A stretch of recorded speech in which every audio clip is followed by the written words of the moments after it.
This is Politics as Usual. I'm Pia Ontiveros. The Binays of Makati have been in power for 33 years, but for the very first time, there's two of them in one tug-of-war. Siblings Abby and Junjun Binay are running against each other in what's been a very bruising campaign, and it's erupted into a very public altercation last Saturday. Now, before Saturday's spat happened, many people would say it's still going to be a Binay who will win. In the vernacular, Binay pa rin. But now the siblings' opponents, one a longtime nemesis, attorney Renato Bondal, and the other, the son of a former mayor, Ricky Yabut, say that one, there's been a tidal shift, and that two, the undecideds have decided to go against the Binays.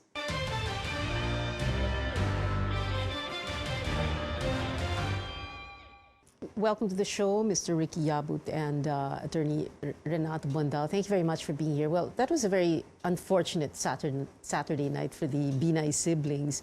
You were both there, hindi po ba? Yeah. And Mr. Bondal, you were seated to the left of Junjun Binay, and then to your left was Mr. Talag, another candidate, and then you, Ricky Yabut, no? But before anything else, weren't you taken aback a little by or didn't you find the seating arrangement strange? Well, I mean, we all know it's alphabetical order, but still. But I think the organizers, PPCRB and the PNP, must have anticipated that nothing of that sort will happen.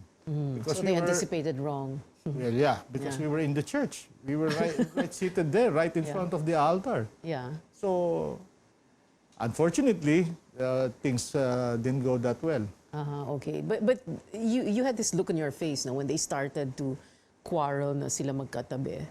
Parang you couldn't believe it, or no, I was sort of expecting it. You were. Because on the theme on how because they spoke ahead of us. Right. Abby spoke first, then it was Junjun. Every time we were asked questions, and they were talking about plans or programs, it became a very personal speech on how campaigns were being conducted against one another. So in effect, although they were talking in a third-person style, they were talking really against each other. So nagpaparinggan. Exactly. So it's just a matter of time. Yun, maybe it was their first time to meet also after a long while. Okay. So nangyari. Well, I read somewhere that parang the organizers were hoping that it would be an occasion for reconciliation between the two, but that's not what happened. Well, if we have supporters that you bring in, and then cheering each other, cheering you on and jeering at your opponent. Yes.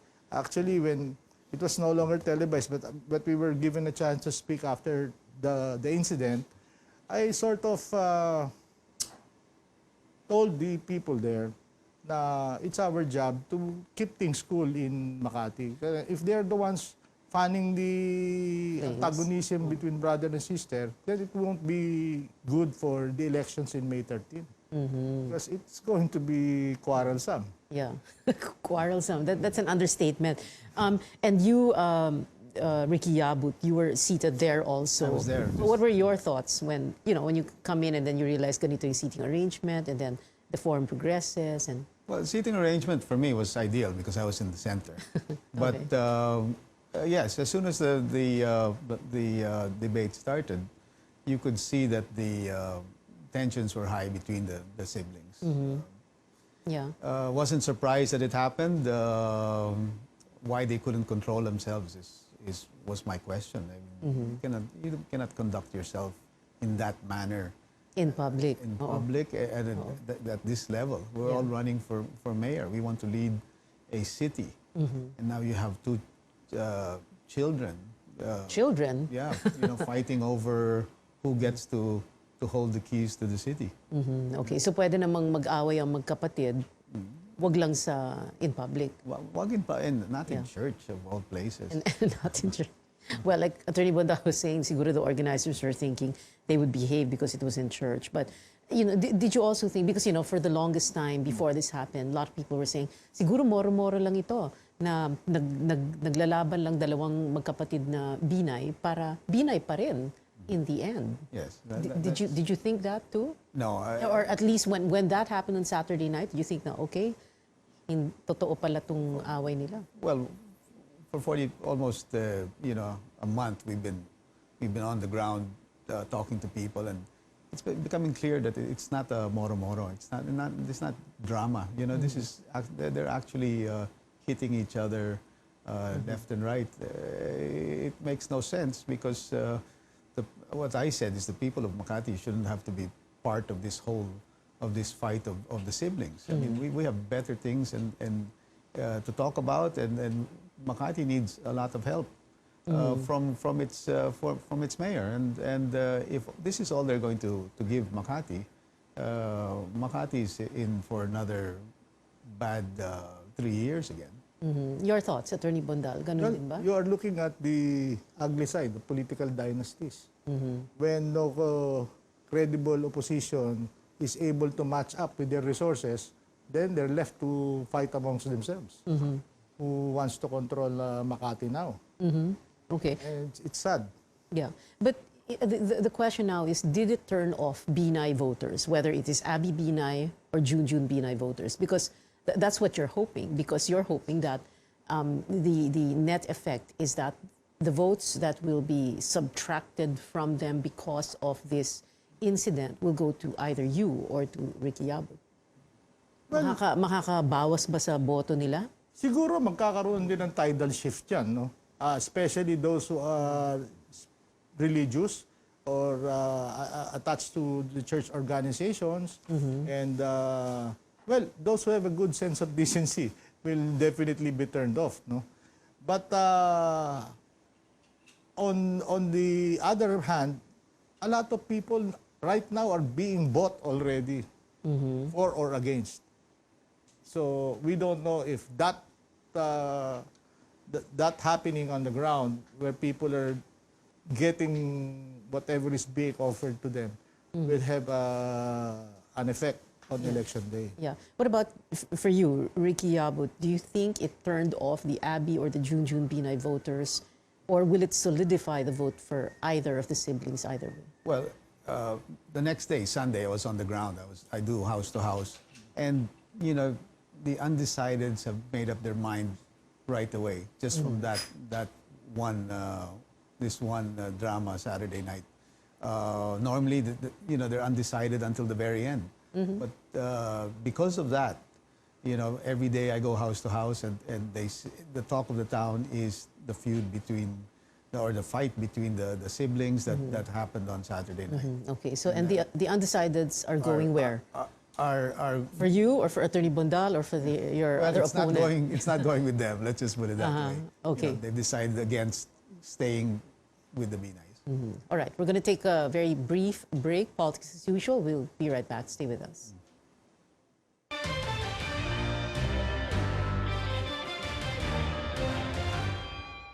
This is Politics as usual. I have guests today, two mayoralty candidates for Makati City. They're running against the Binay siblings.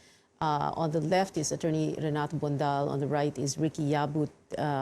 We were talking about what you expect is going to be a tidal shift in voters' decisions for Makati City because of what happened last Saturday. And Attorney Bondal and Ricky, you were saying that the undecideds have already decided this early, like 2 weeks before the elections, no, that they're not going to be, like you claim, not going to be voting for either of the Binay siblings. So you're both hoping that you will get a windfall of votes, and you're telling people, instead of voting for them, vote for me. Ganun ba yun? Is that's what you're saying, right, in your campaign? Might as well. I mean, take advantage of their situation. The way they're thinking, the people, they're thinking, oh, we'll just stay with the same family because they've been around forever. We don't know what to expect. Right, but right. Now that they've showed takot sa pagbabago, no? People are afraid of change. The ugly side of the family, it really turns them off. And now maybe it really is time to change. Yeah, but we don't really know, no, until election day. So let's see, kasi mali mo baka one of them will win. So parang you'll have to go back to your drawing boards and you know, try to decipher and figure out why did Makati voters still... We're so used to the outcome being that way. But, you know, this election, things have really changed. You know, you can only stay there for so long. I mean, the dynasty is about to crumble. You know, this year is as good a year as any. So the time has come. Where they are at the end of the road. Okay. But you, Ricky Yabut, apart from being the son of the late, great Nemesio Yabut, Marcos era mayor, by the way, 18 years, right? Your dad was in power for 14 years. 14 years. What else is your claim to fame? No? What have you done for Makati? What is it about local governance that you can do? What is your passport to politics? Well, I worked under my father for 6 years. You know, I was in charge of the youth and sports development at the time, Boy Scouts, things like that. Most of my leaders today, all my leaders for that matter, are all still with me. They were my former youth leaders. I pay nobody. You know, my whole think tank is just they're all on board. We work on not just a shoestring budget.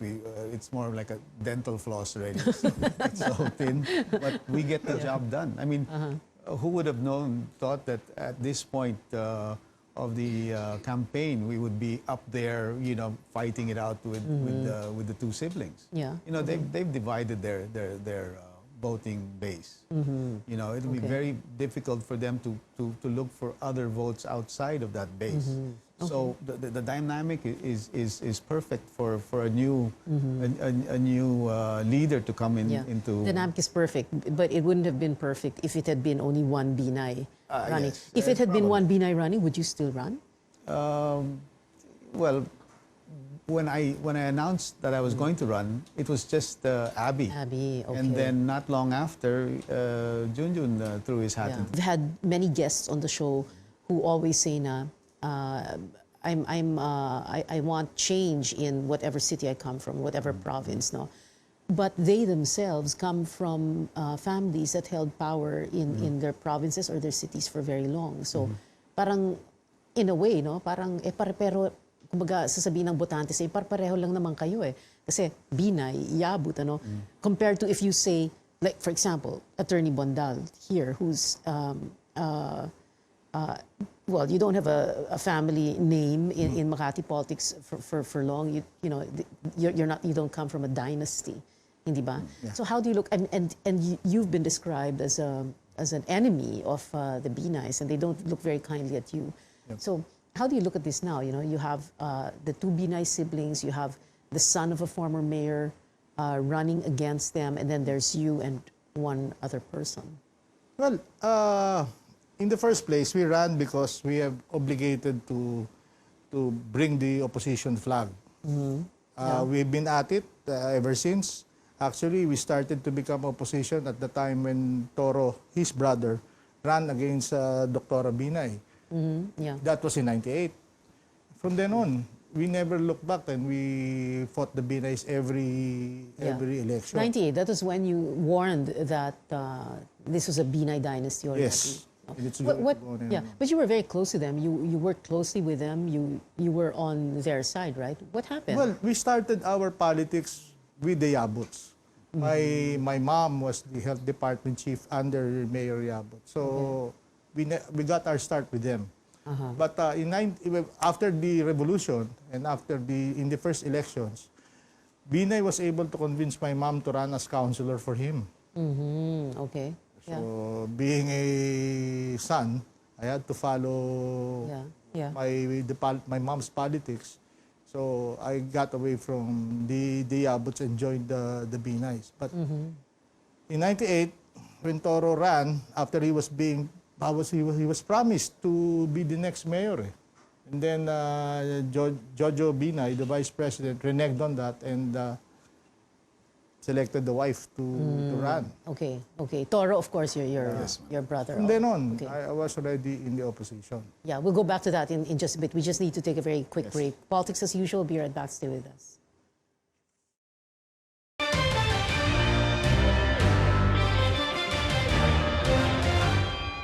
welcome back to Politics as Usual. Attorney Bondal, what is it about you that Makati voters should choose to be their next mayor? Well, for one, I have proven that I am an anti-corruption guy, and I don't believe in political dynasties. Those are my two advocacies. In terms of anti-corruption, I was the one who brought all these cases Binays are now facing, and probably that's what's affecting their relationships. The Makati voters will be able, I can guarantee the Makati voters that for every peso that comes in there, it will go out only for them.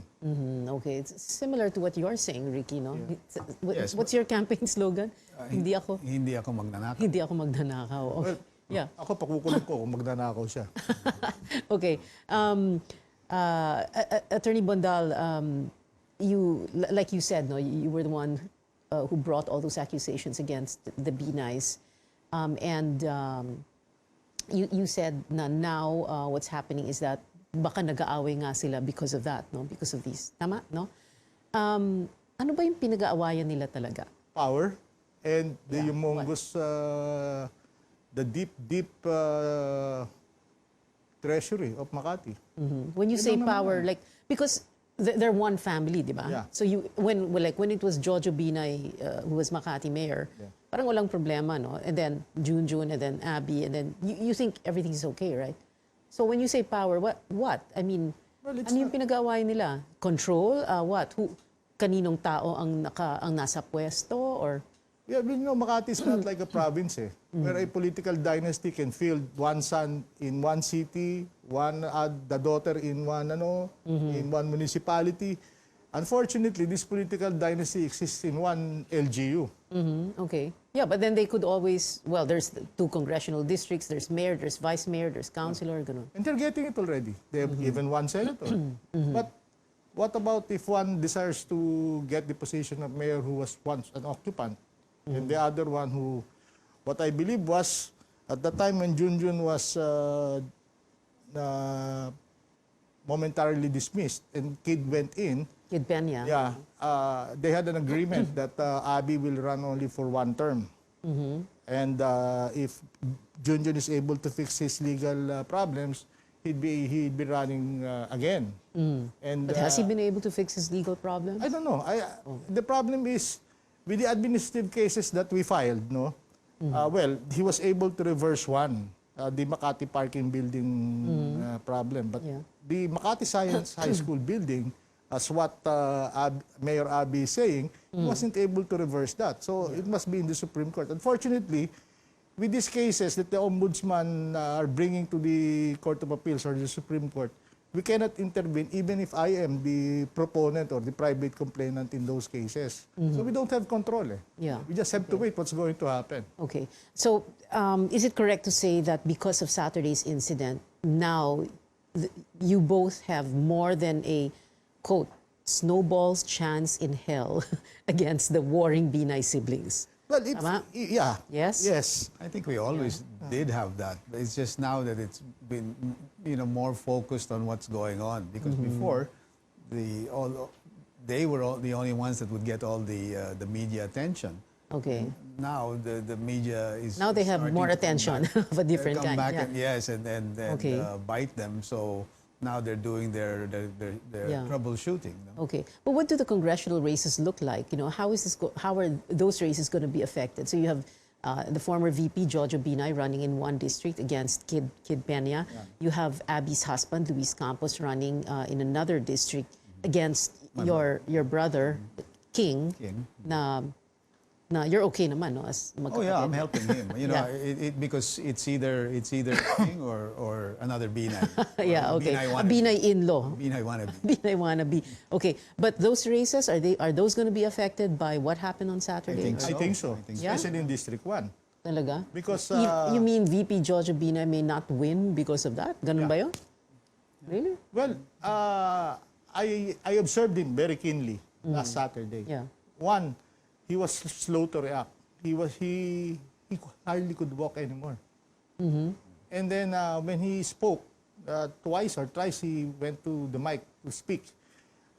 We could hardly hear him. And Okay. the organizers got surprised when former VP just handed over the microphone and he was already over. Okay. So, Yeah. even speaking for a short time, no? He has changed. Not like the Jojo Binay that we always Old, knew. yeah. Oo. The one who was always in charge, the one Yes. people listen to. No? Yes. Okay. And he's Yeah. getting hit with the quarrel of the two, the brother and sister that he cannot control. Yeah, okay.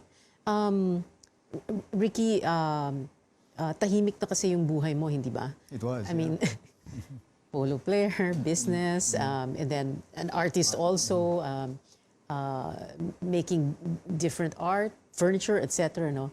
Ang ganda na ng buhay mo. Gusto mo talagang pumasok sa politika? You know, it was because that, you know, I always thought that I would be sitting in my house in Calatagan. I had a fantastic lifestyle, view, everything, but there seemed there's something missing, and so I decided, since I came back in 2016, saw the condition or the state Makati was in, and all the poor. They say there's no poor in Makati. There are tons of poor in Makati. No services, no, our hospital doesn't work.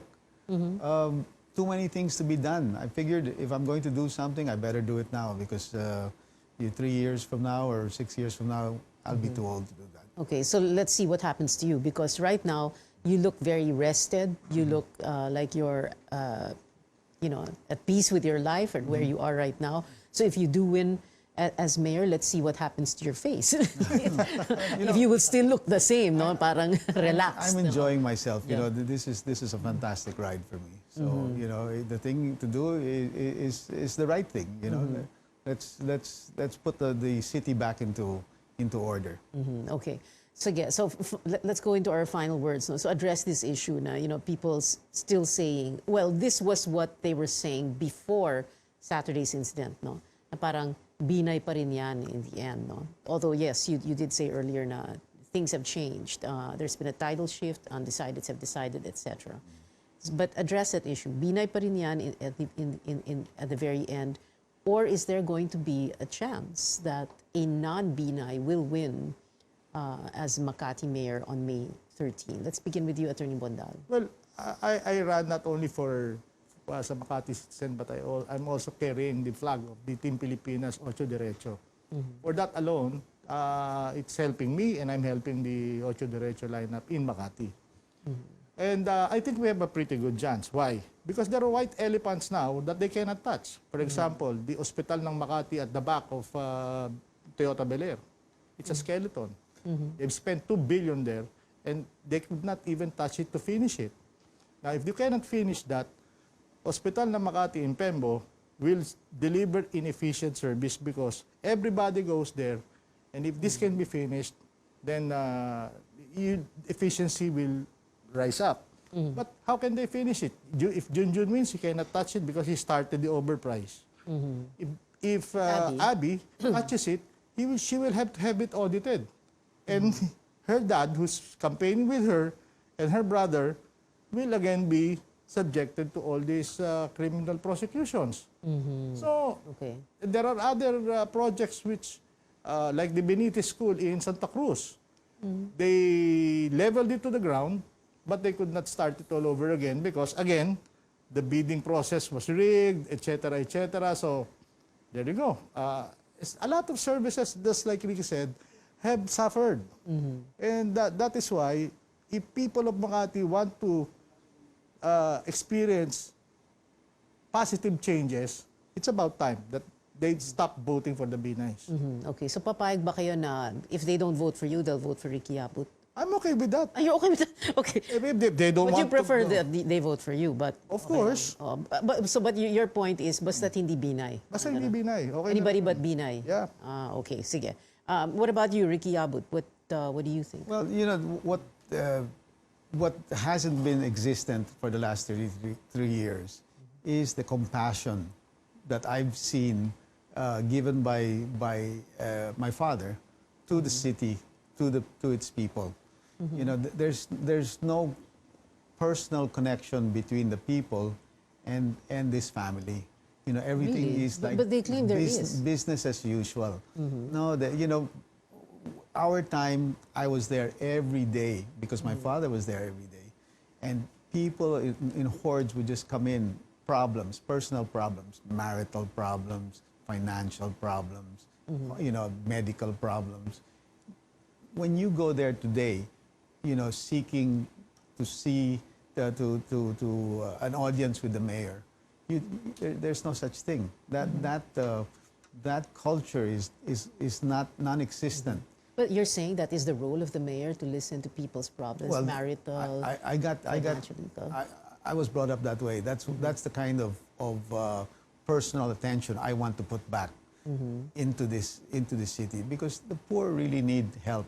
You know, the divide is even greater today, and then we don't have the facilities, medical. The University of Makati, we have it all tucked into District 2. What about District 1? You know, that's part of the city too. You know, it takes, sometimes at peak hours, it takes 2 hours to get from one point in Makati to the university. So it's too difficult for the people. As I said, they were saying that there were no poor in Makati. You have slums in Makati that nobody seems to know about. But I walk every day. You know, that's my house. That's my routine, house to house every day. I've seen all of Makati. It is, you know, it's a nightmare. There's so much to be done. Yeah. A while ago, Attorney Bondal said that if people don't vote for him and vote for you, that's okay by him because it's an ABB sort of situation. Anybody but Binay. What about you? No. You prefer people vote They for you? vote for me. You know, Ayaw mo bang, he's my friend. We grew up together. But you don't want to no, in this return the case- favor? You don't in want to this say the case, nice no. same thing for him na parang, I'll give him a pat on the back and say thank you. okay, pero ang gusto mo, people vote for you. So you're going to say, don't vote for Attorney Bondal, vote for me. Though he's my friend, vote for me. Okay, sige. Well, thank you very much for being with us tonight on the show. Attorney Renato Bondal, sir, maraming salamat. Thank you for being here. Salamat po sa iyo. And Mr. Ricky Abot, thank you very much for being Thank you here. very much. But of course, we don't know what's going to happen in Makati politics until May 13, right? Is it going to be, as Bondal and Yabut hope, anybody but Binay, or still Binay? Binay pa rin. Will the Binays triumph and preserve their brand of political dynasty and service? I'm Pia Ontiveros, and this is Politics as Usual.